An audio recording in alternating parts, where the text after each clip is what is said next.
কথা বলবে রাম নারায়ণ রাম নারায়ণ।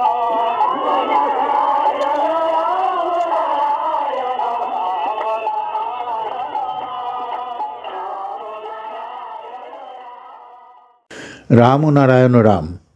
ঠাকুর শ্রী শ্রী বালক ব্রহ্মচারী মহারাজ তার ধর্মনীতি সমাজনীতি লেখনীর মাধ্যমে সর্বসাধারণের মধ্যে ফুটিয়ে তোলার জন্য প্রকাশ করলেন করাচাবুক নামে এক পাক্ষিক পত্রিকা, যার মাধ্যমে আপামর জনসাধারণের মধ্যে এক আলোড়নের সৃষ্টি হয়, যার প্রভাব তৎকালীন রাজনৈতিক ক্ষেত্রেও দেখা যায়।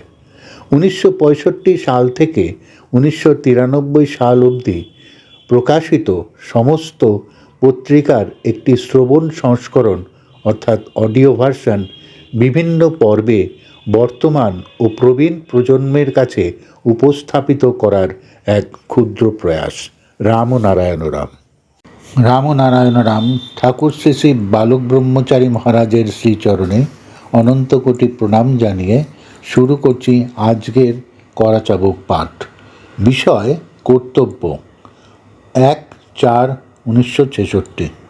ঠাকুর বলছেন, বার্মার পথে তৃষ্ণায় আর ক্ষুধায় মানুষ নিজের মা বাবা সন্তানকেও ফেলে রেখে আসতে দ্বিধা বোধ করেনি। সেখানে আজকের এই আন্দোলন তো অতি ক্ষুদ্র। ক্ষুধানলের সাথে সাথে চারদিকে দাবানল আরও জ্বলে ওঠা উচিত, আর সেই জ্বলন্ত দাবানলে পুড়িয়ে মারা উচিত তাদেরই যারা আজকের এই অন্যাভাবের মূলে রয়েছে। এখন তো শুধু জ্বলছে শীতের রাত্রের জড়ো করা খড়কুটো আর শুকনো পাতা মাত্র। এই খড়কুটোর আগুন থেকেই চারদিকে আগুন ছড়িয়ে গেছে, এমন দৃষ্টান্ত অনেক আছে। যদি এই আন্দোলন তারই সূচনা হয়ে থাকে তবে খুবই শুভ, এবং সেটাই আমরা কামনা করি। কারণ এই আন্দোলন কোনো যুক্তি তর্ক বা বাকবিতণ্ডার উপর নির্ভর করে না, কোনো রাজনৈতিক মতবাদের উপরও নির্ভর করে চলে না। সে চলে তার আপন গতিতে। আন্দোলন এখন না করলে সকলকে আত্মহত্যার পাপে দায়ী হতে হবে। ঘর আজ শত্রুর দ্বারা আক্রান্ত, বাঁচবার জন্য তাকে মারতেই হবে। তাতে কোনো মতেই অপরাধ হয় না, বরং প্রকৃতির আদেশই পালন করা হয়। আমাদের দেহে প্রকৃতিদত্ত অস্ত্রগুলি যেমন বাঁচবার জন্য আছে, কার্যক্ষেত্রে তাদের ব্যবহারে দোষ হয় না, তেমনি এখানে বাঁচবার জন্য যত প্রকার পন্থা আছে তা আমাদের করে যেতেই হবে। কারুর কোনো হুমকিতে পিছপা হলে চলবে না, লড়াই আমাদের করতে হবে। এ লড়াই ও দাবি সত্যের জন্য। আমাদের জাতি ধর্মভীরু। এই ভীতি আমাদের মেরুদণ্ডকে নির্জীব করে ফেলেছে। দিনের পর দিন, বছরের পর বছর আমরা অত্যাচারিত হয়ে আসছি। মানিয়ে নেওয়ার নীতিতে যতটা পেরেছি সবটাই মাথা পেতে নিয়েছি। মৃত্যুকেও মেনে নিতে আমরা দ্বিধাবোধ করিনি। ফুটপাতে মৃত্যু, তবভি আচ্ছা, তবু কাউকে বিরক্ত করতে রাজি হয়নি। আমাদের চোখের সামনে গদির পরে বসে আমাদের রক্ত চুষে অনেক কালোবাজারি তালুকদাররা প্রাসাদের পর প্রাসাদ তুলেছে, আর কটাক্ষে ফুটপাতের দিকে তাকিয়ে ক্ষুধার্ত অনাহারী মুমূর্ষু মৃতপ্রায়দের দিকে তাকিয়ে উপভোগ করেছে। এই জাতীয় ব্যক্তিরাই আজকের দিনে প্রধান হয়ে অভাবের সৃষ্টি করে চলেছে। তাদের বিরুদ্ধেই আজ আমাদের আন্দোলন। আজ কারুর কোনো কিছুতেই মেনে নেওয়া চলবে না। এখানে রাজনীতির প্যাচ পড়লেই আন্দোলনের বিঘ্ন ঘটবে। ব্যথা যেমন কারুর কথার উপর নির্ভর করে না, সে তার আপন গতিতেই চলে, আন্দোলনও তেমনি জাতির ব্যথার সুর, সে কারুর যুক্তি মানে না। সহজ গতিতেই সে জানায়, সহজ গতিতেই তাই তাকে ছেড়ে দেওয়া উচিত। ব্যাধি পুষে রাখা কোনো প্রকারেই সমীচীন নয়। রাজনৈতিকের প্যাচে পড়ে ভয় হয় এ আন্দোলন ধামাচাপা পড়ে না যায়। এক বোতল কেরোসিন আর এক মুঠো চাল বাড়িয়ে দেওয়া মাত্র আন্দোলন থামিয়ে দেওয়া উচিত নয়। এ আন্দোলন সৃষ্টি করার মূল কারণ যারা, তাদের আগে পেটাও আর শায়েস্তা করো। সাময়িক প্রলেপের দ্বারা এ ঘা যত পুষে রাখবে, ততই ঘা সেপটিক হয়ে যাওয়ার ভয় থাকবে। তাই এর সমূলে বিনাশ করা দরকার। আমরা অভাবী জাত। মরার খই আর পয়সা কুড়িয়ে যে জাতি ক্ষুধা নিবৃত্তি করতে চায়, সেই জাতিকে অতি সহজে যে কোনো প্রলোভন, যে কোনো কাজ করিয়ে নেওয়া যায়। আজ আমাদের সেখানেই ভয়। আমাদের নেতারা যে মহৎ বাণী দেশে ছড়িয়েছিলেন ও ছড়াচ্ছেন, তারই প্রলোভনে অনেকেই হেন কাজ নাই যা না করছে। তাদের আজ সবার কাছে মুখ পুড়েছে। আমাদের যেন তাদের মতো মুখ না পোড়ে। যদি পুড়তেই হয়, তবে সেই মুখ পোড়াদের পুড়িয়ে যেন পড়ে, তাতে ক্ষতি নেই।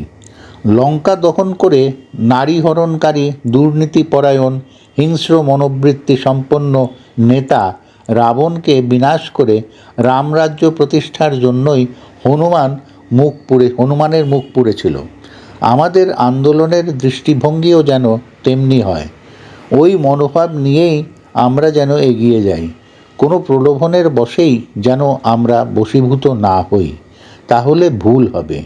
বহু প্রলোভনের মধ্যে পড়েও হনুমান তার নীতিভ্রষ্ট হয়নি। সে তার স্বার্থকে উপেক্ষা করে চেয়েছে জগতের কল্যাণ, চেয়েছে রামরাজত্বের অর্থাৎ সত্যের প্রতিষ্ঠা।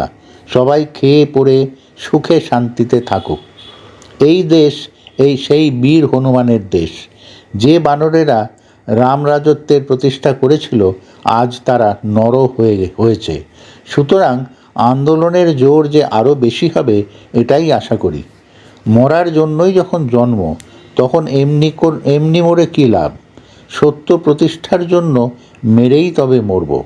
সেই নিঃশ্বাস ত্যাগে শান্তি আছে।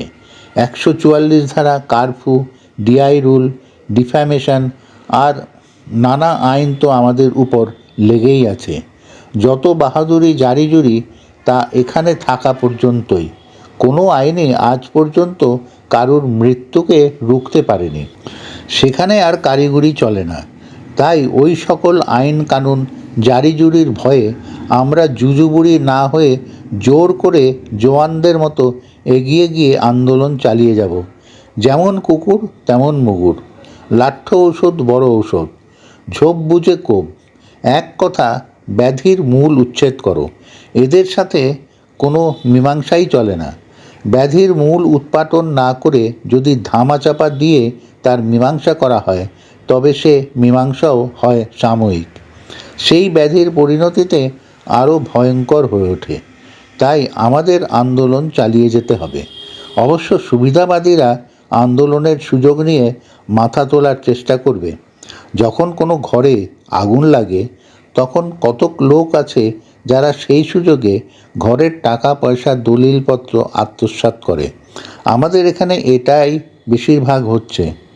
আন্দোলনের সুযোগ নিয়ে আজ সুবিধাবাদীরা আমাদের চারদিকে ঘুরছে। তাই আমাদের খুব হুঁশিয়ার হয়ে পা চালাতে হবে। আন্দোলন করে মুষ্টিমেয় ব্যক্তি, কিন্তু ফেনিয়ে তুলতে হয় সারা দেশ। একজন ব্যক্তি ছুরিকাঘাতের ভয়ে তাড়া খেয়ে লক্ষ লোকের ভিড়ের মধ্যে এসে পড়েছে।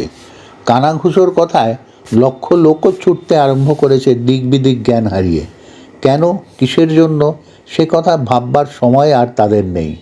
আজ দেশবাসী সেই রকম আন্দোলনে ঝাঁপিয়ে পড়বে দিক বিদিক জ্ঞানহারা হয়ে। খেপিয়ে তোলার জন্য রাস্তায় জনে জনে ডেকে একত্র করা যায় না, কিন্তু একটা ঘটনা ঘটুক, রাস্তা ভিড়ে ভিড়াকার হয়ে উঠবে। সেই রকম আন্দোলনকেও প্রতি ঘটনার মাধ্যমেই চালিয়ে নিয়ে যেতে হবে। এখানে সকলেই এখন একই ব্যথায় ভুক্তভোগী। দাঁড়ে দাঁড়ে আর বলার প্রয়োজন হবে না। সবাই দাঁড়ে এসে দাঁড়িয়েছে শুধু ডাকের প্রতীক্ষায়। প্রত্যেকেই দাঁড়িয়ে আছে কে আগে এগিয়ে যাবে। একজন এগিয়ে গেলেই সকলে এগিয়ে যাবে। রাজনীতির মঞ্চে দাঁড়িয়ে আর বক্তৃতার দেওয়ার প্রয়োজন হবে না। তৃষ্ণার্ত চাতক অপেক্ষা করে কবে বৃষ্টি হবে।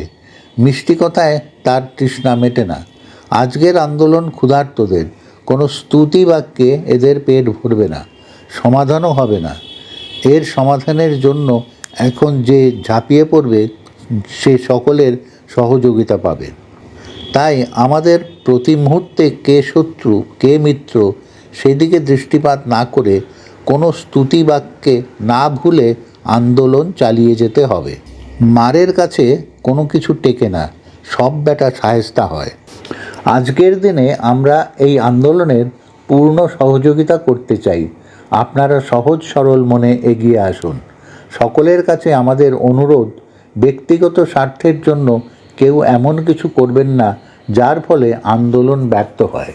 আমাদের দেশে প্রলোভন ও স্বার্থের বশবর্তী হয়ে বহু প্রতিষ্ঠান নষ্ট হয়ে গেছে, এমন দৃষ্টান্ত বহু আছে। আমরা অনেক ক্ষেত্রেই দেখেছি যারা সত্যের জন্য জীবনভর লড়াই করে চলেছে তাদের দিকে তাকাবার কেউ নেই, তাদের সাহায্য করবার জন্য কেউ এগিয়ে আসে না। কিন্তু গদিতে বসার ফলে শয়তানের প্রচারেও ধামাধারীরা দ্বিধাবোধ করছে না। আবার তার যখন পতন হয় তখন এরাই আবার বিপরীত সুর ধরে। এটা ন্যায় ও নীতির কথা নয়। যারা সত্য ন্যায় নিরপেক্ষতার আসনে আছে তারা থাকবে দর্পণের মতো। সেই দর্পণে সকলের স্বরূপ প্রকাশ পাবে। এই ধরনের ধামাধরা অনেক সংবাদপত্র এখানে আছে। আন্দোলন চালাতে হলে সেদিকটাতেও নজর রাখতে হবে। খেতে পাই বা না পাই, আমরা ন্যায়ের লড়াই লড়ব এবং ন্যায়বানদের প্রতিষ্ঠার জন্য আপ্রাণ চেষ্টা করব। আমাদের দৈনন্দিন সমস্যার সমাধানের জন্য ঝাঁপিয়ে পড়ব। মাটির দাবি সবার সমান। রাম ও নারায়ণ রাম। প্রিয় শ্রোতাবৃন্দ, আপনারা আপনাদের মতামত কমেন্ট করে জানাবেন এবং শেয়ার করে সবার মাঝে ঠাকুরের কথা ছড়িয়ে দেবেন এবং সাবস্ক্রাইব করে দেবেন যাতে পরবর্তী অধ্যায়গুলো আপনাদের কাছে সহজেই পৌঁছে যায়। রাম ও নারায়ণ রাম।